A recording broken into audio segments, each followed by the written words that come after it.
Los grupos de autoayuda para la prevención y solución de la violencia escolar, el bullying, las adicciones, suicidios y otros males educativos y comunitarios.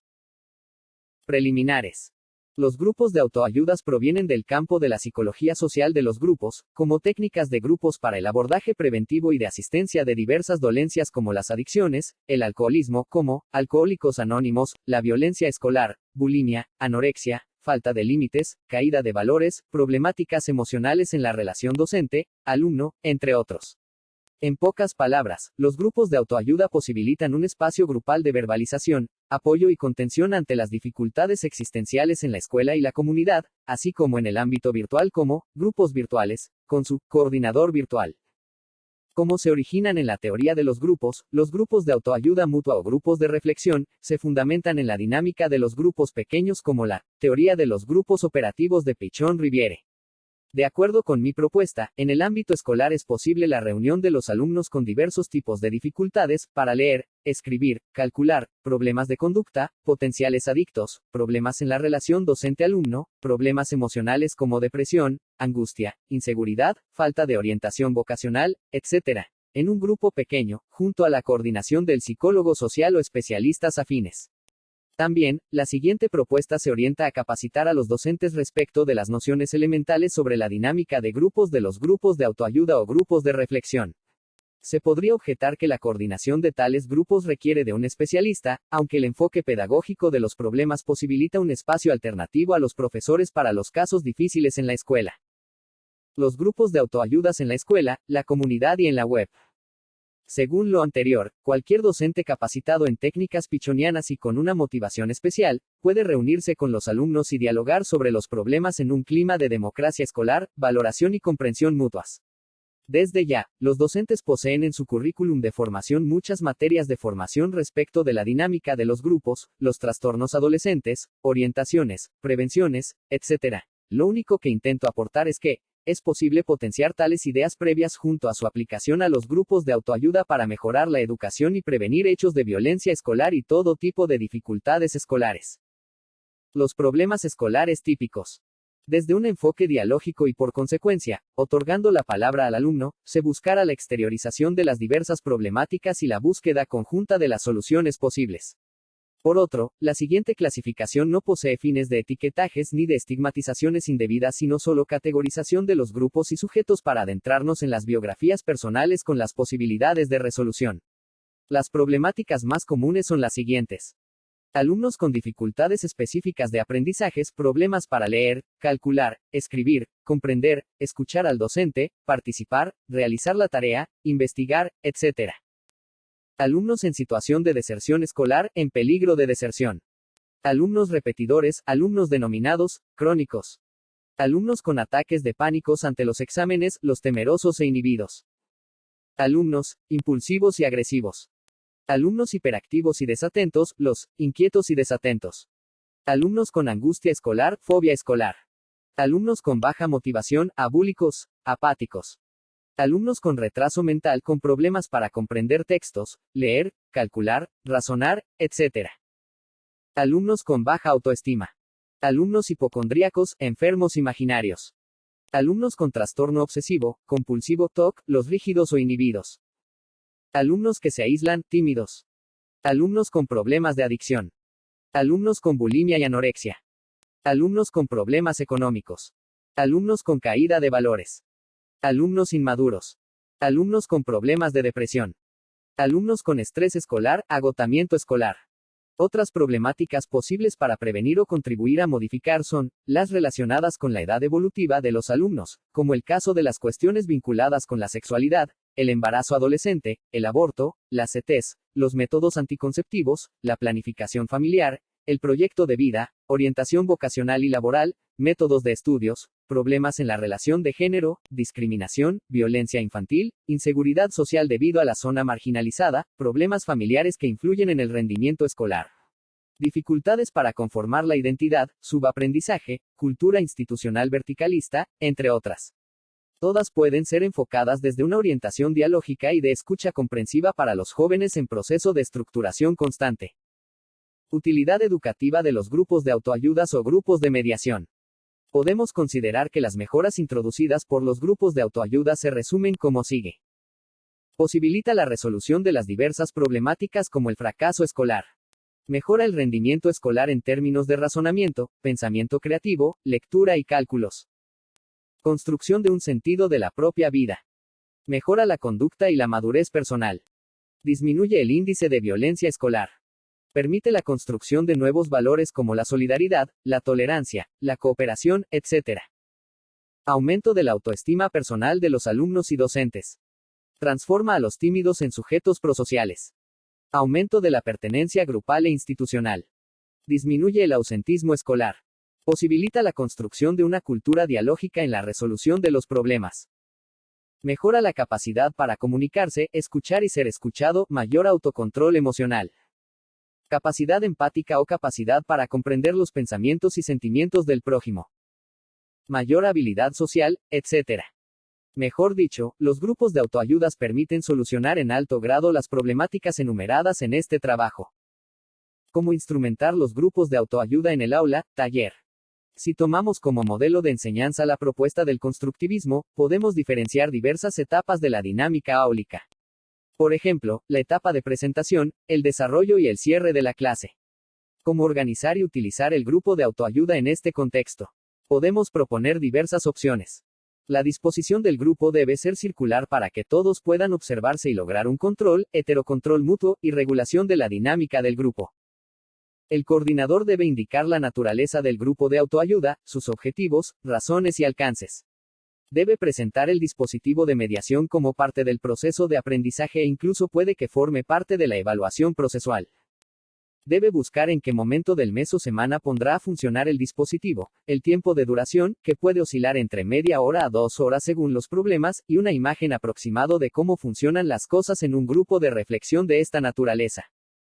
El coordinador o monitor oficia de presentador, y por ello expondrá el caso en forma democrática, relajada, y reflexiva buscando la autorreflexión y la toma de conciencia activa de los problemas.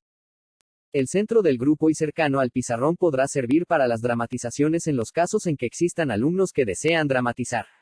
En ningún caso se debe forzar las dramatizaciones porque existen alumnos inhibidos y tímidos que experimentarían grandes inconvenientes para actuar. Luego de las mismas, se analizará el tema en forma más detallada y se buscarán las soluciones pertinentes. El coordinador se centrará en un enfoque de solución de los problemas antes que en una problematización excesiva de los casos. En estos casos, a pesar de los problemas, importa la solución. El coordinador puede utilizar 3 principios para solucionar los problemas. A. El principio de acuerdo en que se buscan los puntos de acuerdos, las coincidencias de opiniones. B. Principio del mutuo apoyo en que se busca un clima grupal en que todos poseen la expectativa de solucionar los problemas desde un apoyo emocional mutuo. C. Principio de asunción de responsabilidades en que cada alumno y docente posee la obligación de asumir sus propios errores, falencias y equivocaciones con el objetivo de llegar a un vínculo constructivo en los grupos. El monitor debe operar en el sentido de dinamizar la dinámica de grupo. Mejor dicho, debe explicitar la regla de hablar libremente, sin que en el grupo se tome la costumbre de censurar, criticar o atacar la imagen, autoestima o el tema de cada uno. El coordinador debe estar en guardia contra los liderazgos implícitos como el líder de ataque y fuga que tira la piedra y oculta la mano, llevando a mayores niveles de conflictos. Sucede cuando el grupo percibe al líder o coordinador como autoritario y por ello se defiende atacando desde lo implícito. Otro liderazgo es el de la dependencia, en que alguien asume el rol de esperar todo del líder, lo cual impide que cada uno asuma la responsabilidad de hablar de su problema y asumir las dificultades. El dispositivo de los grupos de autoayuda puede insertarse en cualquiera de los momentos si la situación lo requiere. Esto sucede porque se trabaja sobre los emergentes conflictivos y el docente puede detener la clase clásica y proponer el diálogo activo sobre las problemáticas. También se puede organizar los grupos de autoayuda unos 30 minutos antes de que finalice la clase para proponer el análisis de la problemática en cuestión. Se puede incluir otros dispositivos institucionales como los consejos institucionales de convivencias, los preceptores u otros docentes. Sobre todo en los casos de inconductas o en los casos en que el docente desea realizar prevención inespecífica o específica de algún tema, adicción, bulimia, violencia, caída de valores, etc. Otros lugares en que se puede conformar los grupos de autoayuda o de reflexión. el gabinete psicopedagógico, la biblioteca si dispone de lugar suficiente, el salón de actos, y todo lugar donde se puedan disponer grupos en forma circular. En pocas palabras, para el docente y la escuela, los grupos de autoayudas constituyen otra de las diversas propuestas para solucionar las problemáticas escolares y por lo mismo, pueden ser utilizados dentro del proyecto institucional y áulico en forma pedagógica y didáctica. Su misión no es terapéutico sino didáctico, es decir, para facilitar la enseñanza humanitaria. Diferenciación con otros métodos de grupos. Los grupos de autoayuda se diferencian del grupo áulico común por la intención de mejora de la propia conducta escolar o de otras problemáticas comunitarias. No consiste simplemente en reunirse en grupo y dialogar, porque posee un objetivo bien delimitado y que consiste en la búsqueda de solución de las problemáticas citadas previamente. Por ello, el coordinador de grupo o líder grupal, que es el docente, un psicopedagogo u otros profesionales disponibles como recursos humanos en la escuela, se predispone para escuchar y buscar la solución a los problemas escolares. En muchos casos, la solución no la posee el coordinador, sino que la misma debe ser encontrada conjuntamente a través del diálogo y la escucha atenta del coordinar de la problemática. Tampoco es una terapia de grupo, porque se lleva a cabo en un contexto pedagógico, didáctico donde lo que se busca es mejorar la comunicación y los rendimientos escolares. Para la misma, se requiere de una fluida comunicación en la relación docente-alumno y de estos entre sí para optimizar la comprensión y la motivación de rendimientos. No se busca conocer la dinámica profunda del grupo ni del individuo como sería una terapia de grupo, sino mejorar la comunicación y comprensión de sí para lograr mayores niveles de aprendizajes. Esto no quita que el grupo lleve a mejorar la comunicación y motivación de los alumnos, lo que podría ser calificado como cambio positivo y mejora escolar del alumno. Tampoco es un grupo de estudio de un texto o de una problemática, sino un grupo donde cada alumno expresa libremente, regla de libre expresión, sus ideas y problemas y donde el grupo no busca censurar, regla de comprensión mutua y de apoyo emocional, sino ayudar en el sentido de las mejoras de los aprendizajes. Cuando las problemáticas que emerjan en los grupos requieran ser tratados por un especialista como un psicólogo, el coordinar orientará en consecuencia. La escuela como institución que limita los impulsos humanos. Que debe transmitir la escuela además de habilidades y conocimientos. Podemos decir desde el punto de vista psicoanalítico que la escuela como institución constituye un límite de la pulsión de los impulsos sexuales y agresivos, porque con la enseñanza, permite dar forma o estructura al mundo animal de los impulsos. Se trata entonces de dar forma humana a las reacciones animales que nos acercan al mundo natural. Esto se logra con la mediación de la institución escolar y los grupos humanos insertos en ella. Podríamos afirmar que otorgar límites éticos constituye la razón de ser de la escuela, y esto con anterioridad a la transmisión de conocimientos intelectuales y culturales. Por lógica consecuencia, la educación debe dar límites, pero también debe enseñar a comprender y tratar con las limitaciones cotidianas de todo ser humano, la sociedad compleja y exigente, las crisis sociales y políticas, las múltiples diferencias en un mundo de la diversidad, el otro y su legítimo mundo personal que es preciso captar, respetar y apoyar, los límites corporales de la biología, los límites de la inteligencia, los límites del mundo laboral y competitivo, etc. De esto surge que la educación debe transmitir límites y capacidades para el tratamiento de las limitaciones del ser humano inserto en una aldea global dividido entre incluidos y excluidos. Si la escuela provee solo criterios de empleabilidad o de ciudadanía, olvida que el ser humano proviene de un mundo de pulsiones o impulsos sexuales y agresivos que lo acercan al reino de la naturaleza. Una escuela anárquica, sin orden en el caos de los impulsos hedonistas, no logrará un sujeto regulado desde lo ético y tolerante a las limitaciones de la vida y la sociedad. Tampoco una escuela sin dispositivos de mediación de los problemas como es el grupo de autoayuda mutua o grupo de reflexión. Podemos decir desde el punto de vista psicoanalítico que la escuela como institución constituye un límite de la pulsión de los impulsos sexuales y agresivos, porque con la enseñanza, permite dar forma o estructura al mundo animal de los impulsos. Se trata entonces de dar forma humana a las reacciones animales que nos acercan al mundo natural. Por lo tanto, la educación y los educadores tratan con los impulsos humanos, con las pulsiones que por su naturaleza constituyen formas de goces que los límites familiares y escolares deben encaminar. Dicho en forma más comprensible, la educación pone límites en el caos de las pulsiones infantiles con el objetivo de lograr un sujeto regulado desde la norma social, a la vez que fiel a sus deseos más personales, en lo posible. Por lógica consecuencia, la educación debe dar límites, pero también debe enseñar a comprender y tratar con las limitaciones cotidianas de todo ser humano, la sociedad compleja y exigente, las crisis sociales y políticas, las múltiples diferencias en un mundo de la diversidad, el otro y su legítimo mundo personal que es preciso captar, respetar y apoyar, los límites corporales de la biología, los límites de la inteligencia, los límites del mundo laboral y competitivo, etc. De esto surge que la educación debe transmitir límites y capacidades para el tratamiento de las limitaciones del ser humano inserto en una aldea global dividido entre incluidos y excluidos. En la aldea no existe sino frustraciones, privaciones, dificultades y obstáculos que la inteligencia humana debe enfrentar.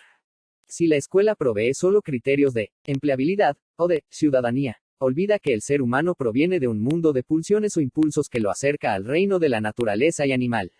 La civilización fue construida sofocando tales impulsos de naturaleza impulsiva e irracional y cuando los límites establecidos, como la escuela o la familia, retroceden, aparecen los signos irrebatibles de la animalidad del ser humano. Violencia escolar, social, familiar, guerras, suicidios, adicciones, crímenes, destrucción de los valores, etc. La escuela acostumbra ilusionar al alumno, porque cree que, llenando su mente, de ideas y procedimientos lo proveerá de medios para salvar su dignidad. Sin embargo, olvida que debe enseñar a tolerar los límites, las normas, la palabra del otro, las diferencias, las frustraciones o privaciones y en suma, la angustia de vivir, o de huir de ella con una pseudofelicidad. Esto se logra si el tema es tratado en forma explícita a través de dispositivos o instancias de mediación ideológicas. Creemos que la clase frontal y meramente intelectualista no podrá elaborar 5R nunca los aspectos emocionales que dificultan la incorporación de nuevos conocimientos. Volviendo al tema de la escuela como institución mediadora entre los aspectos pulsionales del ser humano y su faz natural o pulsional, podemos decir que se trata más bien de castrar o poner límites al niño inmaduro, primitivo e impulsivo que mora en cada alumno. La escuela debe poner límites a pesar de los nuevos progresos, so pena de retroceder a niveles prehumanos y peligrosos. Las limitaciones constituyen verdaderas represiones de los deseos más subjetivos, que aunque necesarias, nos hacen pagar un precio alto. La represión de los deseos llevan a la neurosis y el malestar en la sociedad. De por sí, nos encontramos atrapados en la civilización que creamos, en el mundo de la cultura y el lenguaje donde nos encontramos inmersos. Para domar los impulsos existe el viejo recurso a la coacción escolar, las tareas, instrucciones, lecturas, trabajo en clase, etc. Muchos docentes consideran que la democracia es hacer lo que a los niños le interesan, desde una psicología mal entendida. Error grave porque se libra la educación a los impulsos hedonistas de los niños. Lo mismo para transmitir las normas o para su construcción. Por lo tanto, como en nuestra sociedad se trata del marketing consumista, se considera que de igual manera se debe satisfacer en todo al individuo, lo que lleva a desvalorizar las normas que permanecen en un nivel irracional, ambigua, negada, o excluida de una lógica pedagógica que considera que reprimir los impulsos es necesaria, aunque se lo debe realizar en forma dialógica e inteligente. La escuela debe ser sinónima de norma y freno a los impulsos, so pena de seguir con que quienes dirigen el barco escolar son los niños y no los adultos. El retroceso de la familia y la escuela en un mundo hedonista constituye un peligro para todos, porque la pulsión emerge en forma bruta, como adicción, ciberadicción, delincuencia, violencia, intolerancia, apatía, abulia, etc. Una escuela anárquica, sin orden en el caos de los impulsos hedonistas, no logrará un sujeto regulado desde lo ético y tolerante a las limitaciones de la vida y la sociedad. Debemos trascender el mundo de la satisfacción consumista de los instintos, y poner límite al marketing, el consumismo, y a las ofertas postmodernas que llevan a la imposibilidad al no existir los medios para cumplir con los modelos de éxitos estereotipados. Por lo tanto, lejos del mundo intelectualistas, racionalista y verbal de la actual sociedad postmoderna, debemos aceptar la naturaleza pulsional de los seres humanos y delinear estrategias democráticas para poner límite a los goces, a la emoción desenfrenada, al mundo imaginario a que acostumbran los alumnos, y enseñar a tolerar los límites sociales, los conflictos y necesidades, las frustraciones del mercado laboral o de las carreras universitarias, y dibujar un proyecto de vida como eje vertebrador de los proyectos educativos donde se deben incluir los aspectos biológicos, psicológicos, sociales, culturales, tecnológicas, etc. Pero por sobre todo, estrategias de tipo grupal, dinámica de grupo, grupos de autoayuda, encuentros, jornadas, ONG escolares, etc. Para poner límite al goce desenfrenado impulsado por un mercado consumista y ávido de acumulación de capital, aunque en detrimento de los individuos que desean muchas cosas, pero que no poseen los medios para acceder a los bienes. Antes que la ilusión, el pesimismo o el negativismo, es más inteligente educar a los alumnos para controlar sus impulsos, organizar un proyecto de vida, y con capacidades para enfrentar las múltiples limitaciones, privaciones o frustraciones que imponen la naturaleza y la sociedad. Una vez transmitida los límites, el sujeto podrá vislumbrar sus posibilidades reales, y podrá disfrutar de una verdadera realidad, alejada del cómo deberían ser las cosas, y construir su propio proyecto de vida. Dinámica de grupo de los grupos de autoayudas. Lo que sigue constituye una breve introducción a la dinámica de grupo según la visión de Enrique Pichón Riviere, psicoanalista argentino creador de los grupos operativos. Lo que se busca es graficar ciertos procesos comunes en la dinámica grupal y que impiden la consecución de los objetivos educativos. ¿Cómo podemos caracterizar un grupo? Podemos sostener en principios que todo grupo conlleva un número de individuos que interactúan entre sí, que existen aspectos emocionales como los celos, amor, rivalidad, simpatía, antipatía, indiferencia, apatía, hostilidad inhibida, conflictos latentes y manifiestos, etc. Definición sucinta de un grupo. Podemos definir a un grupo como un conjunto de individuos, ligados entre sí por constantes de tiempo y espacio, articulados por mutuas representaciones internas, y que interactúan entre sí a través de una compleja adjudicación y asunción de roles, y con un objetivo o tarea que constituye su finalidad. Por lo tanto, los elementos más comunes que conforman la definición de un grupo son los roles, la comunicación, la identidad grupal, la identidad individual, los conflictos, las jerarquías, las normas, los objetivos y cierto número de individuos que la integran. Todo grupo tiene la tarea primera de conformarse como grupo, de forjar una identidad común y compartida por sus miembros, identidad grupal. La tarea explícita es la que se relaciona con los objetivos del grupo: enseñar, escuela, estructurar individuos, familia, etc. Sin embargo, algunos grupos utilizan toda su energía para intentar encontrar la identidad grupal, lo que impide la posibilidad de crear cosas nuevas más allá de la misión explícita del grupo. Son los grupos conflictivos, que, buscando su identidad, pierden los objetivos explícitos para los cuales fueron creados. Por ejemplo, es lo que suele suceder en la escuela cuando los jóvenes buscan sus identidades individuales en un grupo donde la diversidad es la norma, lo cual lleva a grandes diferencias y enfrentamientos. Por ello, se debe dedicar mucho tiempo a la dinámica del grupo escolar, a los intercambios comunicativos, a solucionar las diferencias, rivalidades, aislamientos, inhibiciones, peleas, o enfrentamientos al profesor, que son intentos de consecución de las identidades individuales de cada alumno, al menos para sostener la precaria identidad movilizada y replanteada por la situación de cambio de la enseñanza.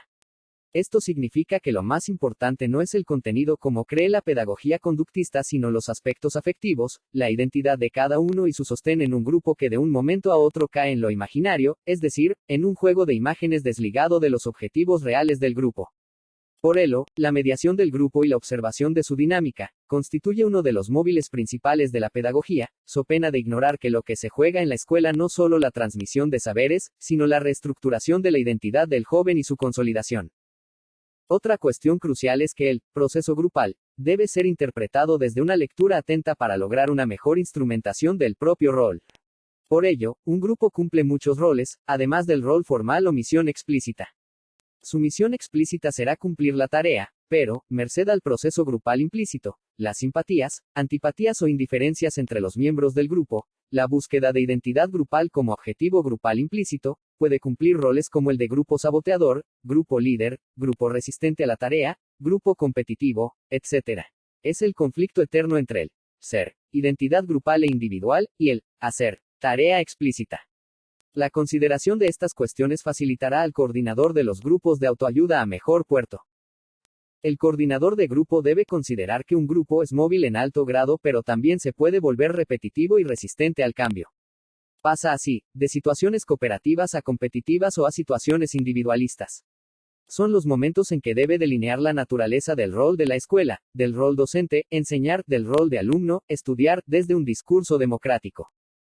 El llamado índice de malentendido, es decir, el malentendido en el ámbito de la comunicación es normal si no es muy intensa. Es lo que se denomina teléfono roto, como distorsión normal de la comunicación. Aparecen dos niveles en el proceso grupal. 1. El nivel explícito, cuya lógica alude a la tarea, los objetivos, la historia manifiesta, los prejuicios, rivalidades explícitas, competencias, liderazgo, etc. Y el nivel implícito, donde operan los miedos básicos, de pérdida y ataque, resistencia al cambio por temor a lo nuevo. Más vale pájaro en mano que 100 volando. En un grupo productivo, que Pichon Riviere denomina grupos operativos, lo característico es la centración en la tarea. Sin embargo, la centración en la tarea constituye un objetivo para muchos grupos inmaduros y aparece en diversos momentos del acontecer grupal, como la pretarea, la tarea y el proyecto final. Intentemos ubicar tales momentos en la dinámica grupal. El primer momento de ingreso al grupo se llama momento de afiliación, en que el sujeto no ha totalizado el vaivén de roles y la tarea grupal. Luego, con la totalización de los roles logra una visión más ajustada sobre la tarea y adquiere pertenencia.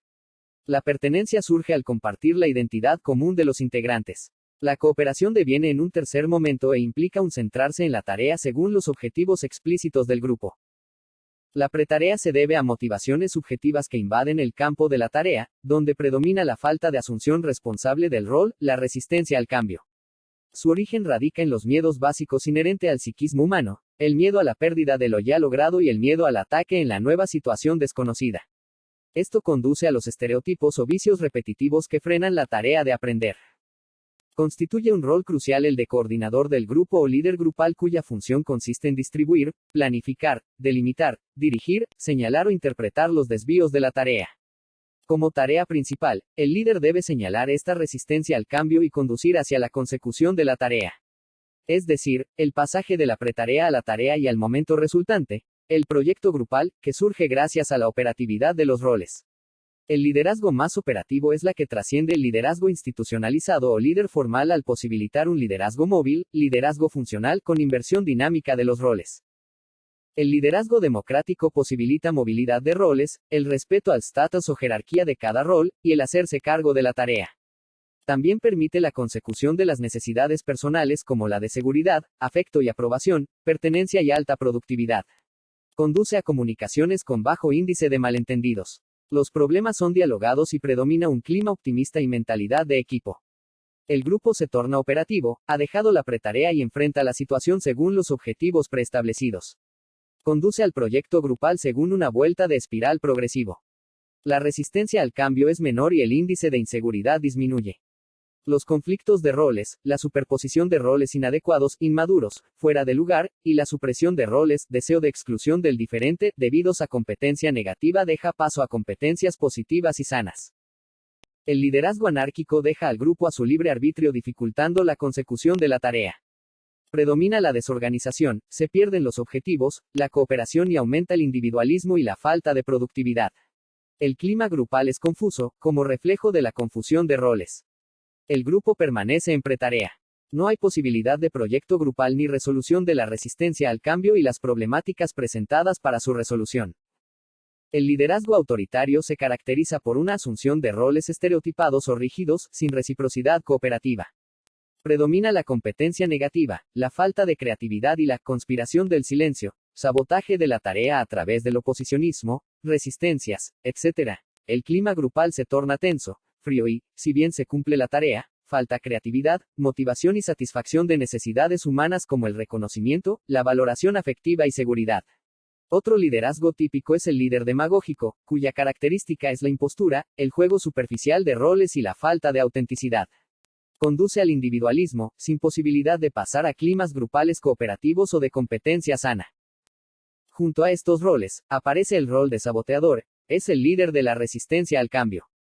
Se opone al líder progresista, coordinador u otros, entrando ambos, en un juego en que uno es el bueno y el otro el malo, lo que desemboca en el estancamiento de la tarea. La situación tiende a rigidizarse y emerge otro de los roles significativos de todo grupo, el rol de chivo expiatorio, que es el portavoz de la ansiedad grupal, el alcahuete, del acontecer implícito del grupo, al que se trata de segregar, mecanismo de segregación, con la fantasía de que desaparecerá la ansiedad y frustración grupal. Al líder le compete interpretar que el rol de portavoz, chivo expiatorio, se vincula con la horizontalidad o situación común de todo el grupo, el aquí y ahora, de la tarea. Es decir, la explicitación de que el portavoz habla por todo el grupo, y que por su disposición o aptitud para el padecimiento, se hace cargo y denuncia en forma indirecta el acontecer oculto y negado de la situación de grupo. El sujeto siente impotencia ante la emergencia de lo nuevo y elige la repetición.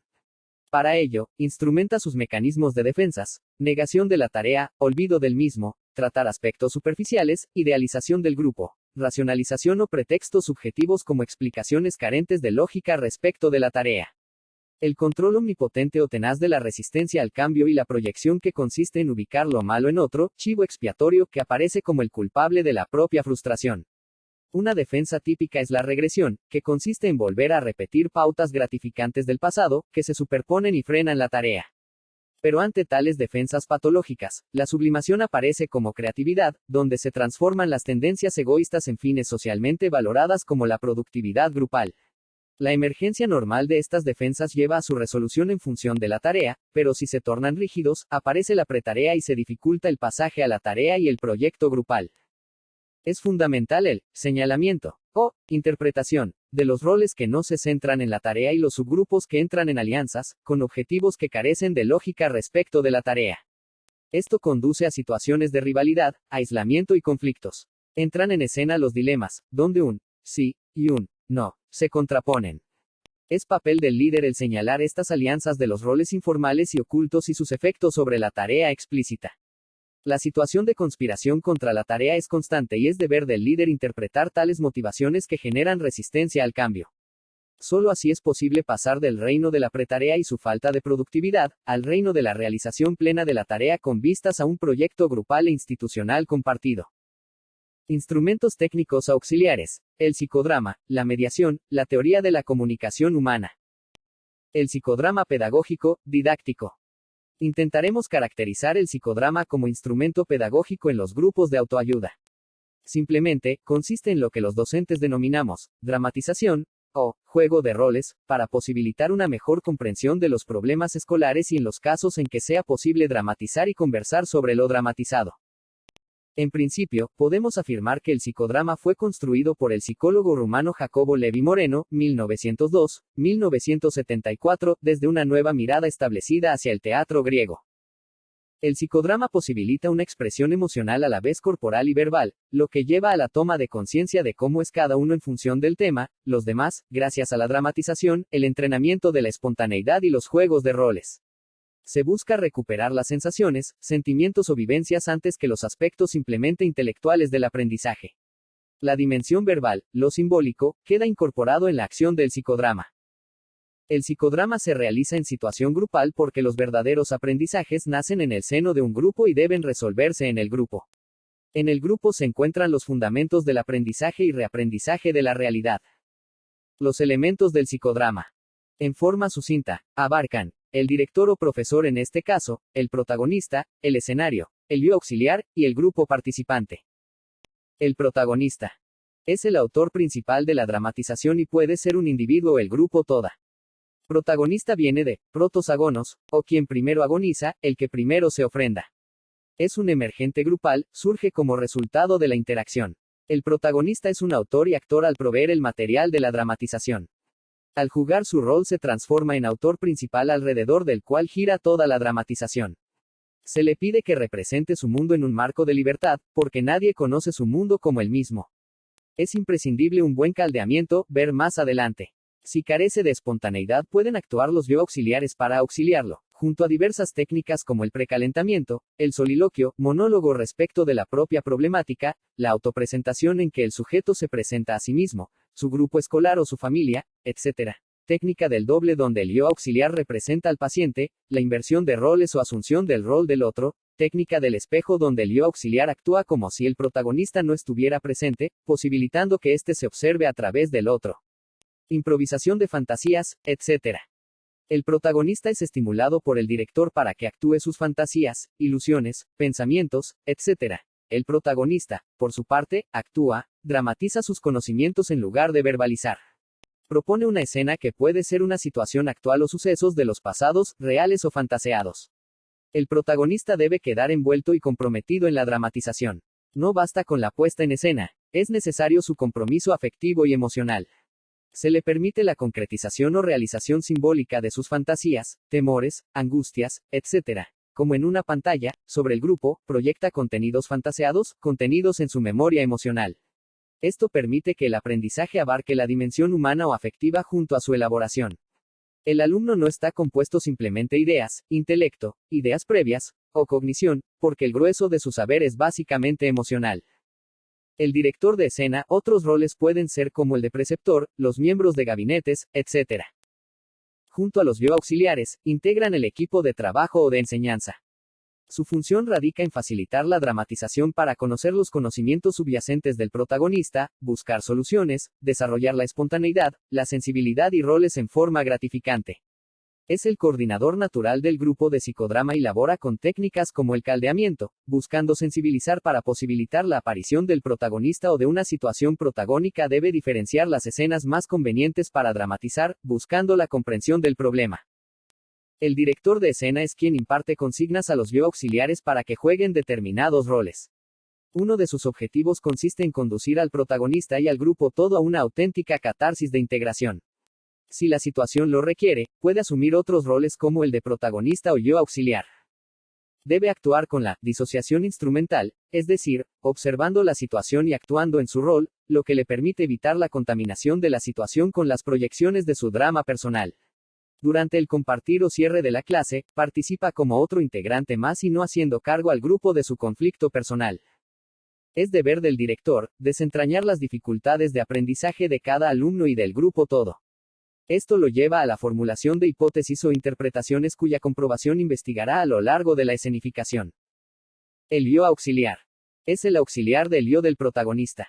Juega los roles complementarios que necesita el protagonista. También es auxiliar del director, que interviene en la escena a través de los yo auxiliares. Desarrolla una triple función, como actor al jugar roles que el protagonista necesita, como agente de aprendizaje y como investigador social al brindar información dramática sobre el protagonista. Es el caso de dificultades de aprendizaje del protagonista, donde el yo auxiliar juega el rol sugerido por el profesor, posibilitando la elaboración de las dificultades de aprendizaje gracias a la dramatización. Volviendo al ejemplo de la situación de aprendizaje en conflicto, puede jugar el rol del alumno conflictivo, que transfiere pautas primitivas de relación padre-hijo en el presente, lo que moviliza al protagonista hacia la elaboración de los aspectos negados o racionalizados de su subjetividad. Debe auxiliar para caldear al protagonista de manera que no tenga presente el escenario, el grupo y pueda sentirse como parte del tema en dramatización. También puede jugar de doble del yo del protagonista o actuar en espejo el drama del protagonista. Esto posibilita que, en caso de dificultades de aprendizaje, el protagonista experimente de nuevo los temores, angustias, etc., vinculados al tema. El grupo participante o la clase. También denominada audiencia o público, que en este caso constituyen los alumnos del curso. El grupo, por un lado, es el representante de la sociedad y por otro, todo el grupo realiza una experiencia sociocognitivo al escenificarse las problemáticas de sus integrantes ante el tema. El escenario. Es el espacio o lugar donde se desarrolla la dramatización. Puede tener distintas formas y tamaños: el aula, el salón de actos, el gabinete psicopedagógico, con luces de colores, que el director maneja en concordancia con las necesidades del caldeamiento o la dramatización. Los momentos de la dramatización. Se distinguen en el desarrollo de la dramatización 3 momentos. 1. Caldeamiento. 2. Dramatización y 3. Compartir y comentarios. 1. Caldeamiento. También denominado precalentamiento. Es una etapa preparatoria de la sesión de psicodrama y posibilita la espontaneidad necesaria para la dramatización. A veces, debido a rigidez, temor o resistencia, no está sensibilizado, no espontáneo, libertad para actuar o jugar roles. Para lograr tal, se pueden utilizar diversos estímulos. A. Iniciadores físicos, como los movimientos corporales, gestos, bailes, etc. B. Iniciadores mentales, como los mapas conceptuales, preguntas sobre el tema, ejemplificaciones, la inversión de roles, vivencias transmitida por el yo auxiliar, hablar del sentido de dramatizaciones previas, sugerencias, una ocurrencia, un recuerdo, etc. C. Iniciador emocional, un estado emocional como el odio, ira, tristeza, situación conflictiva, etc. Otros. El director estimula activamente, hace preguntas, responde a preguntas, hace pasar al escenario para la movilización corporal, introduce música, y otras técnicas de caldeamiento. Algo crucial es que el caldeamiento introduce al protagonista y al grupo al, como si, de la dramatización, lo que lleva a la posibilidad de exteriorizar los núcleos emocionales reprimidos que operan como causales de la dificultad para comprender el tema. 2. Dramatización. Es el momento crucial. El director y el protagonista planifican la escena, personajes, lugares, temática, etc., y elige a los miembros del grupo para los personajes. La dramatización se desarrolla en el presente. Es lo que el protagonista siente, dice o hace en un, como si, sucediera de nuevo el acontecimiento o situación fantaseada. Como sabemos, las dificultades para dramatizar se denominan resistencias. Se debe apuntar a trabajar con su memoria corporal y sensorial, la vivencia de lo no vivenciado, ignorado, intentando superar sus defensas intelectuales. Ello desembocará en la catarsis de integración o insight, toma de conciencia, de sus conflictos. No siempre la dramatización conduce a un proceso tan profundo como lo es la catarsis de integración. Hasta llegar a ella, los objetivos inmediatos radican en lograr que el protagonista y el grupo se descubran a sí mismos, a los demás, a tomar conciencia del grado de sus dificultades o conflictos de aprendizajes. Las dramatizaciones en situaciones de aprendizajes podrían no conducir a la catarsis de integración profunda, sino a cambios como una mayor flexibilidad, apertura hacia la toma de conciencia, mayor criterio de realidad, productividad, etc. Naturalmente, se debe realizar un conocimiento previo y profundo de los alumnos y su grado de flexibilidad. Porque no todos los alumnos están predispuestos para exponerse a la dramatización, lo cual debe ser respetada. Todo depende del profesor, quien constituye el modelo motivante, sine qua non para que los alumnos imiten y actúen a su vez. De lo contrario, tendremos los simples grupos que se reúnen a dialogar intelectualmente, cuando no las clases expositivas y la parte afectiva del aprendizaje queda ignorada, lo que lleva a que el alumno solo memorice en la memoria a corto plazo, es decir, aprende a rendir. La catarsis de integración. Durante la dramatización, los recuerdos, fantasías vinculadas al tema comienzan a proyectarse sobre los presentes. Gradualmente, el protagonista va perdiendo control, sus resistencias y control van cediendo, la brecha entre fantasía y realidad, entre pasado y presente se desdibujan. Comienza a actuar el contenido del tema. Se transforma en los grandes personajes de la historia, en sus ídolos, etc. Lo que le permite asumir roles y estructurar su identidad en sentido flexible. La catarsis de integración se produce cuando él, como si, de la situación deja de ser tal y todo se torna real para el protagonista. Los dolores, sentimientos, sufrimientos vinculados al tema se tornan actuales. Es el momento en que exterioriza el verdadero aprendizaje, es el momento en que integra el conocimiento en sentido emocional e intelectual.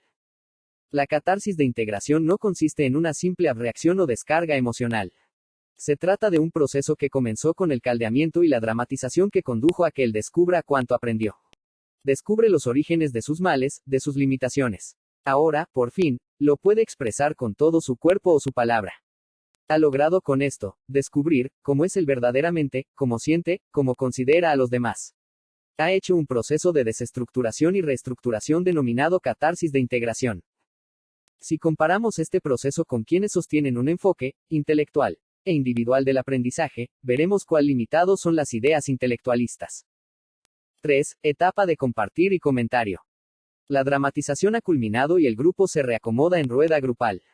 Si la dramatización ha sido profunda y el protagonista se ha dado a conocer, psicológicamente, se siente observado y juzgado.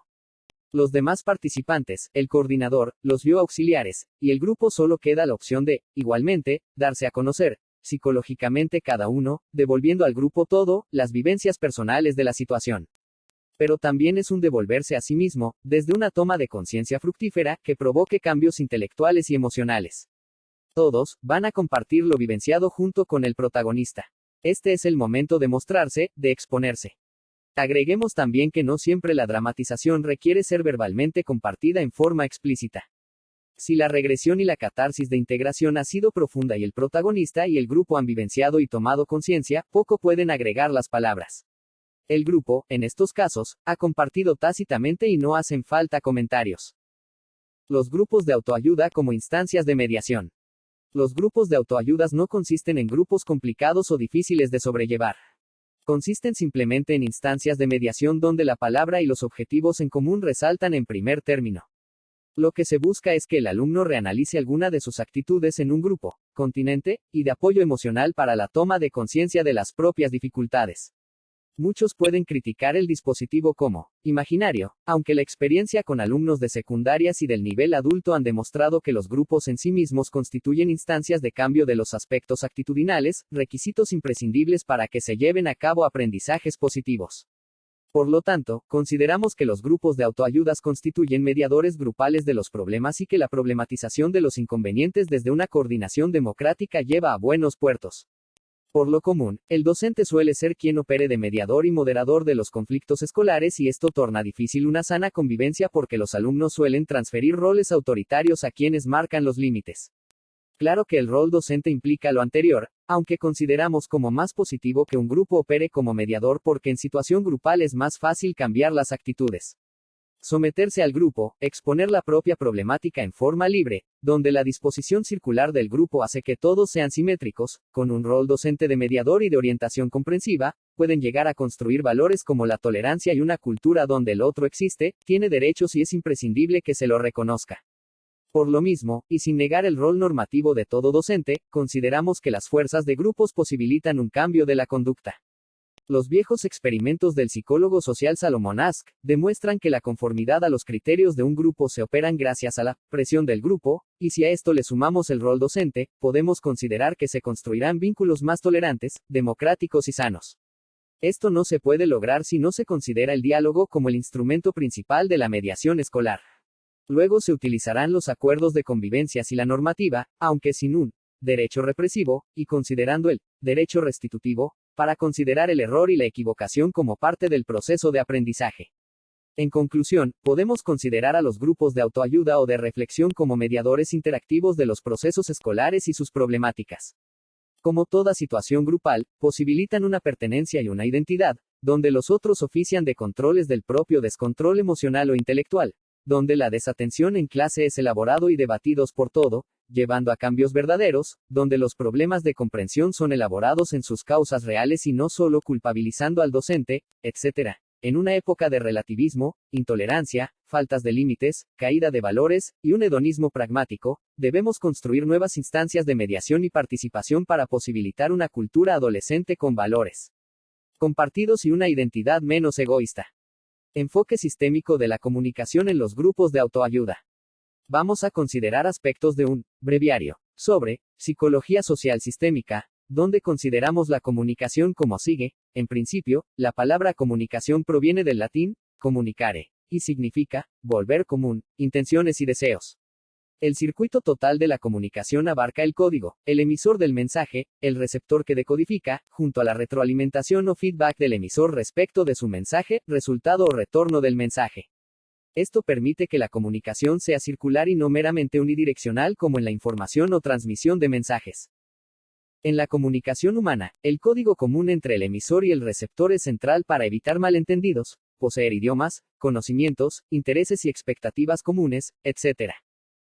Características fundamentales de la comunicación humana.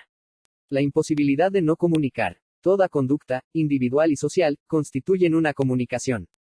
Un alumno callado comunica algo, por ejemplo, soy tímido, estoy enojado, etc. Aspecto de contenido y aspecto de relación. Toda comunicación posee un aspecto de contenido, que son los significados, deseos, intenciones de cada uno, y un aspecto de relación que define la naturaleza de los vínculos. Quién dirige, si es un vínculo de amistad, de trabajo, de amor, competencia, de aprendizaje, etc. En este sentido, podemos decir que las relaciones saludables se centran en el contenido o significado que se desea comunicar, y no tanto en el aspecto de relación, quién dirige, o manda, etc. El predominio de los aspectos de relación lleva a la lucha por el poder y a los conflictos, como cuando no se busca la comprensión de los mensajes. La característica de una relación depende de cómo fueron definidas las sucesivas comunicaciones. Esto significa que si definimos una situación de una determinada manera, tendemos a buscar la confirmación de esa definición. Un pesimista definirá la comunicación en sentido negativo y un optimista en sentido positivo. Esto conduce al fenómeno conocido como la predicción que se cumple, donde un sujeto realiza una predicción positiva o negativa y busca confirmar tales creencias en la realidad. Esto lleva a la construcción de una realidad, previamente imaginada o pensada, lo que no necesariamente se corresponde con la realidad compartida. Con todo, los problemas humanos derivan de una definición errónea, insuficiente o distorsionada de los mensajes en una secuencia de comunicación, así como de las profecías autocumplidas, de origen individual o social. Una comunicación puede ser confirmada con un sí, y rechazada con un no. O puede ser indeterminada, desconsiderada, invalidada, como en la comunicación patológica de una pareja, una familia conflictiva o una institución. La indeterminación va mucho más allá de la simple negación, porque busca invalidar un mensaje, buscando demostrar su carácter anormal o enferma. En una comunicación se pueden diferenciar tres niveles. Nivel sintáctico, vinculada al cómo transmitir la información por un canal verbal, mimogestual o escrita, etc. Nivel semántico, se relaciona con el significado del mensaje, intenciones y deseos del emisor. Pragmática, que estudia la eficacia o efecto de la comunicación sobre los demás. La pragmática, de práctica, enseña que la comunicación es eficaz, genera salud o enfermedad. Pone el acento sobre el efecto de los mensajes sobre el receptor. Un buen comunicador pone hincapié en la consecuencia de su comunicación y busca una retroalimentación adecuada, se pone en lugar del otro.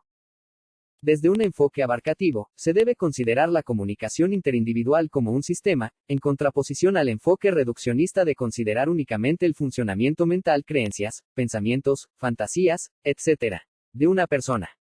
Un sistema se define como un conjunto de personas, dos como mínimo, que se comunican entre sí desde un vínculo particular.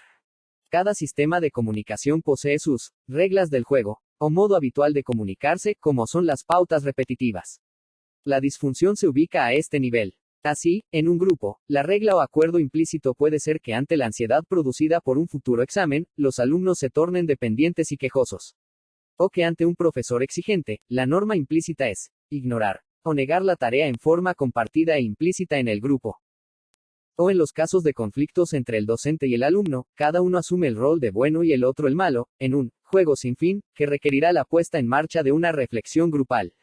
Contrariamente, en los sistemas caracterizados por la salud mental, siempre relativa, la comunicación y las reglas o normas son claras. Características de un sistema de comunicación. 1. Autorregulación u homeostasis. Los sistemas de comunicación, el grupo escolar, familia, etc., tienden a mantener la homeostasis o equilibrio interno, estabilidad grupal, hedonista, etc. Sin embargo, esta búsqueda de equilibrio puede desembocar en la resistencia al cambio, cuando se teme lo nuevo, exámenes, tareas propuesto para la casa, seguir las consignas del docente, etc. 2. Tendencia a la transformación. Es la tendencia al cambio de todo sistema. En un grupo donde se han tratado las problemáticas en forma dialógica, los cambios son profundos y aparecen verdaderas reconfiguraciones de la organización grupal, con mayores niveles de tolerancia mutua, menor índice de violencia grupal, construcción de valores, etc. Como consecuencia de lo anterior, en un sistema de comunicación, se diferencian dos tipos de cambios. Cambio 1, o intrasistémicos o dentro del sistema, son pequeños cambios, ajustes, variaciones, que solo intentan solucionar los malentendidos y conflictos pero no cambian el sistema. Discusiones cotidianas, evitaciones, soluciones superficiales del problema, etc. Cambio 2, cambio del sistema, es el verdadero cambio, porque afecta a todos los miembros, hay cambios globales, que se da por la toma de conciencia del grupo, etc. El primer tipo de cambio semeja a quien tiene una pesadilla, donde es perseguido, debiendo evadir, correr, pedir ayuda, etc. La única manera de escapar de la pesadilla es despertando. Cambio 2. Conflictos y comunicación.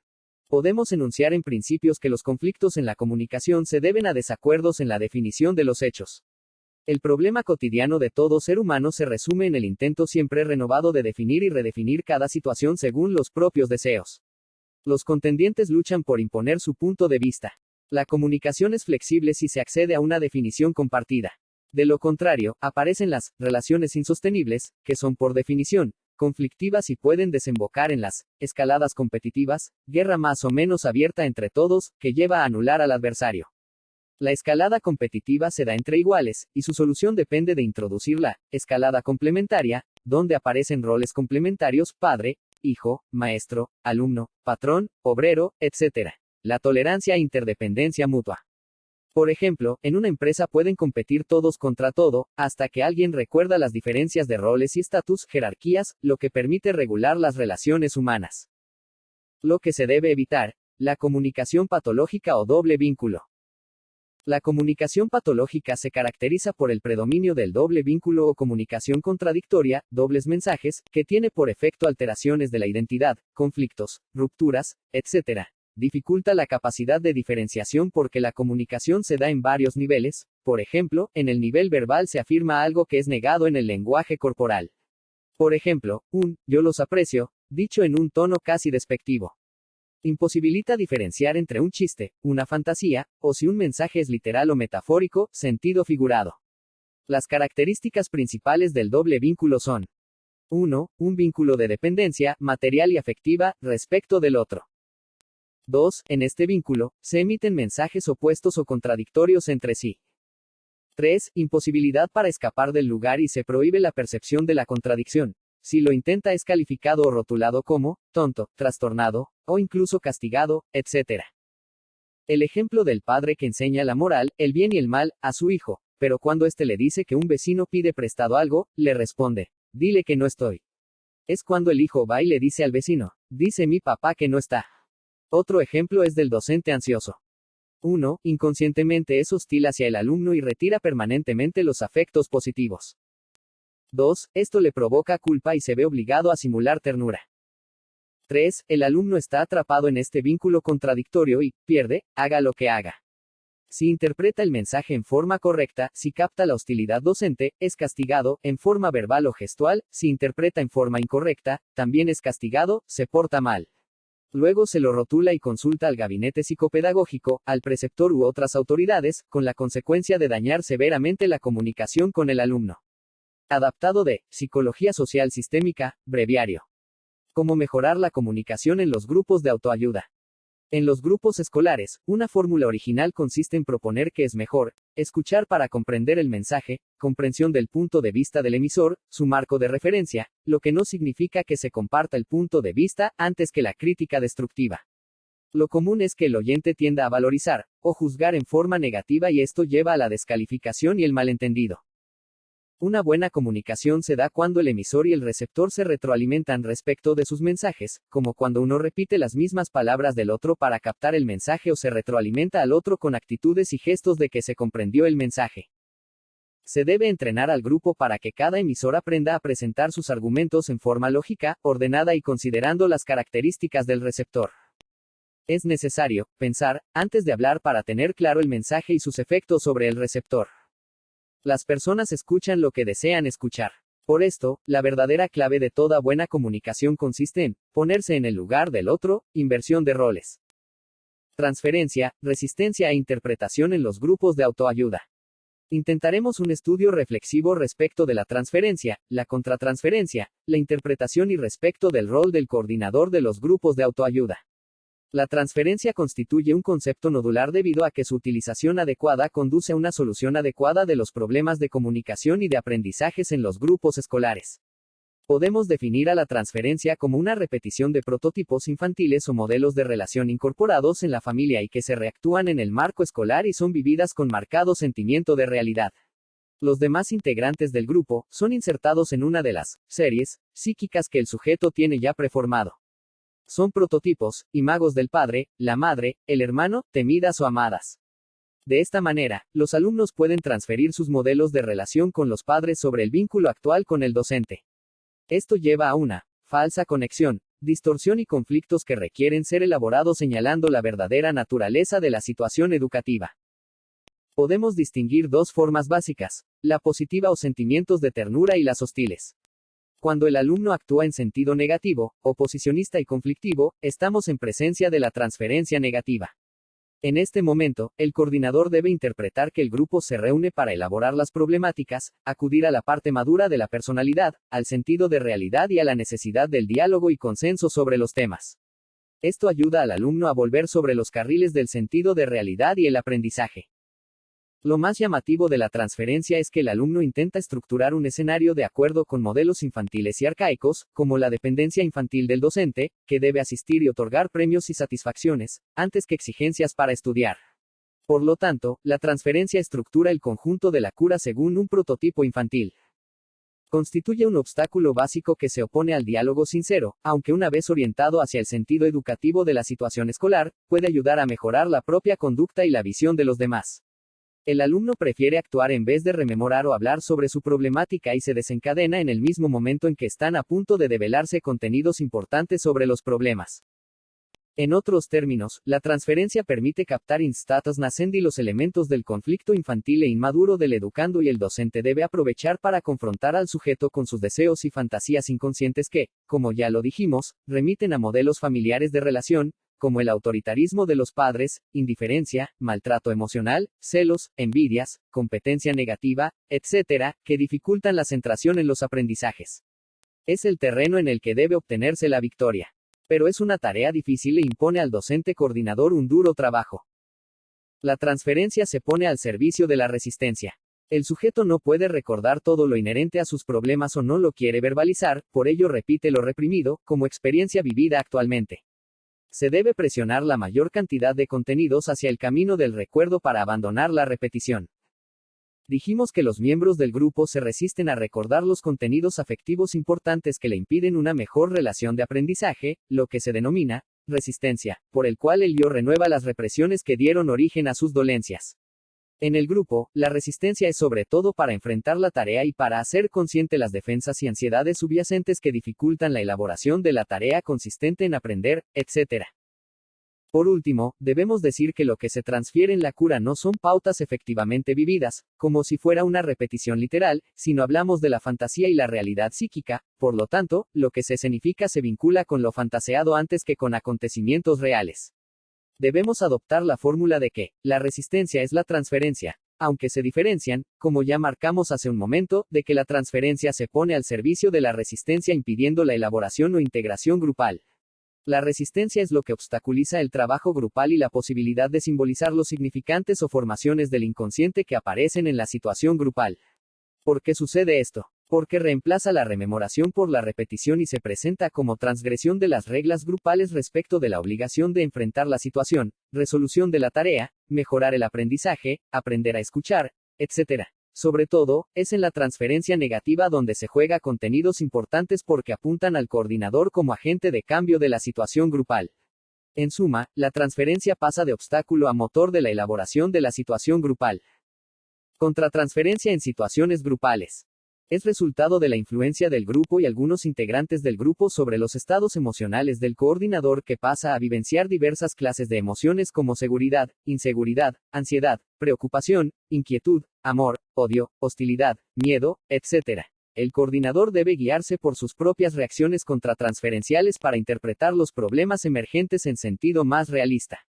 En sentido global, la contratransferencia consiste en reactualizar ante el grupo el conjunto de los prejuicios, déficit, dificultades, ignorancias y fallas que aquejan a cada individuo enfrentado a la situación grupal.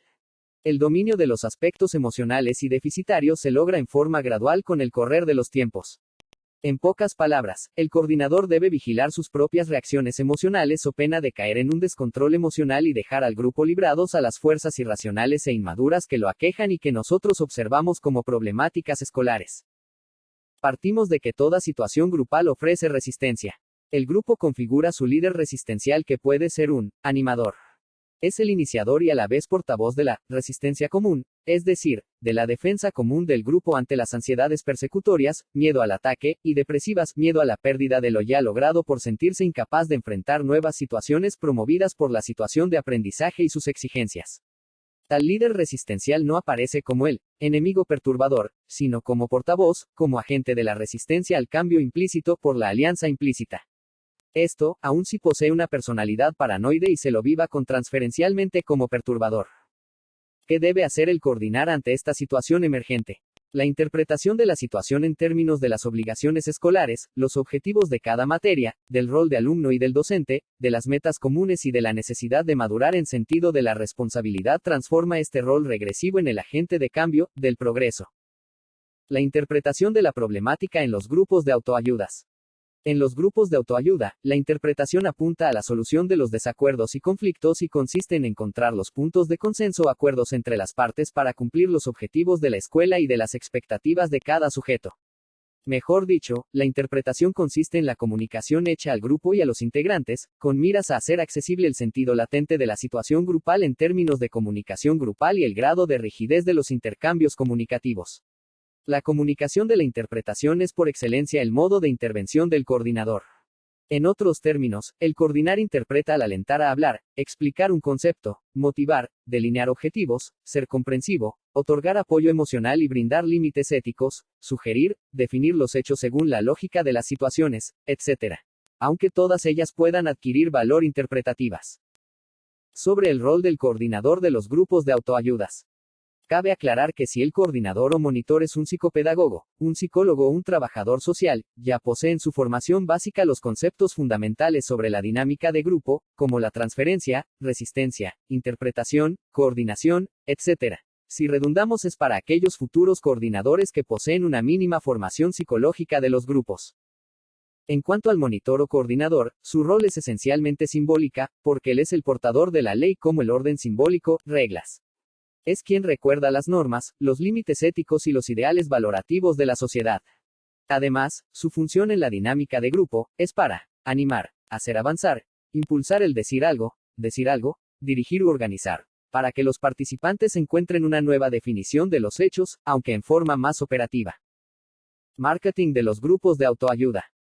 Es bueno que se considere los grupos de alumnos, u otros grupos e instituciones